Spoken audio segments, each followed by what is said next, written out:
Bonsoir à tous, bienvenue à ce flash d'information. Ce lundi est férié en Côte d'Ivoire. Nous sommes donc le 1er mai, c'est la fête du travail. La célébration officielle a eu lieu ce matin au palais présidentiel en présence du chef de l'État, Alassane Ouattara. Plusieurs organisations syndicales ont fait le déplacement.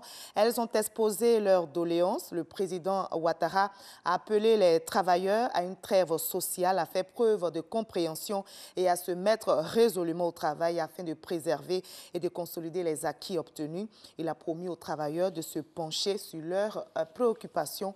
Nous écoutons un extrait de l'intervention du président de la République, c'était ce matin.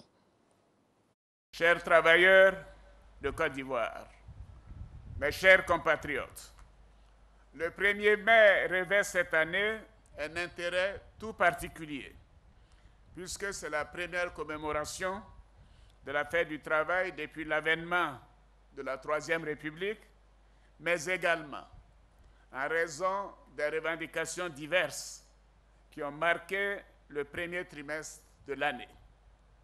En particulier, celle des éléments des forces armées, ainsi que celle des fonctionnaires et agents de l'administration publique. J'ai suivi avec beaucoup de tristesse tous ces développements. Voyez-vous, je n'ai pas pris la parole depuis ces événements, malgré tout ce qui m'a été conseillé à cet égard. Dans ces circonstances particulières, je me dois aujourd'hui de m'adresser à chacune et chacun d'entre vous avec la plus grande franchise, mais également, bien sûr, avec toute la responsabilité que ma fonction me confère et que ma personnalité m'autorise. J'ai été peiné par ces manifestations, car elles marquent une différence d'appréciation entre notre action quotidienne et la perception des corps revendicateurs. J'ai été meurtri par la forme inédite de ces manifestations que je condamne. Les Ivoiriens et les populations vivant chez nous ont été effrayés. L'administration a été bloquée et les activités économiques perturbées. La paix et la stabilité que nous avons restaurées ensemble après tant d'années de travail et de sacrifices ont été fragilisées pendant quelques semaines. Aucune revendication, quelle qu'en soit la légitimité, ne doit remettre en cause la marche de notre pays vers le développement. Nous devons éviter que ce type de situation se reproduise.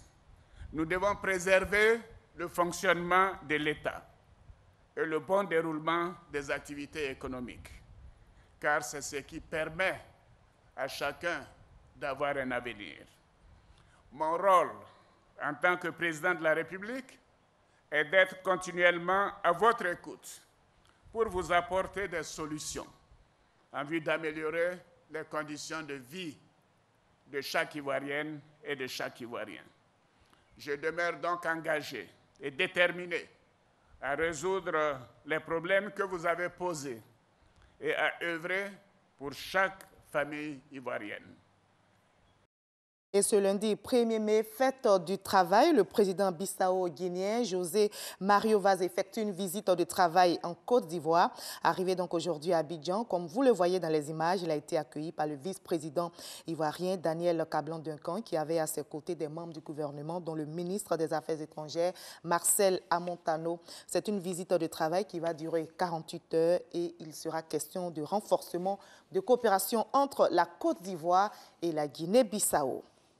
Ailleurs, la force française Barkhane qui intervient contre les groupes armés terroristes a neutralisé ce week-end près d'une vingtaine de djihadistes dans la forêt de Folsaré à la frontière entre le Mali et le Burkina Faso. L'opération baptisée Bayard a été conjointement menée par des avions de chasse et des hélicoptères.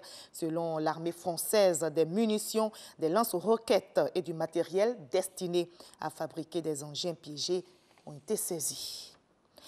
En Libye, les autorités ont saisi 2 pétroliers étrangers au large des côtes ouest du pays pour chargement illégal de carburant et leurs équipages ont été ramenés et retenus samedi à Tripoli.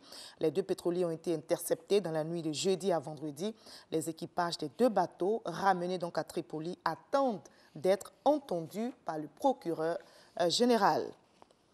En France, pour terminer à 6 jours de la présidentielle, donc du second tour de la présidentielle, les 2 candidats, Marine Le Pen et Emmanuel Macron, jouent les va-tout pour convaincre le plus d'électeurs. Ce lundi 1er mai signe donc les grands meetings des 2 finalistes. La candidate FN a tenu un grand meeting au Palais des Expositions de Villepinte en Seine-Saint-Denis, quelques heures seulement avant le candidat d'En Marche, Emmanuel Macron. Comme on le voit, les 2 adversaires ne se font pas de cadeaux pour séduire les électeurs. On se retrouve à 20 h à tout à l'heure.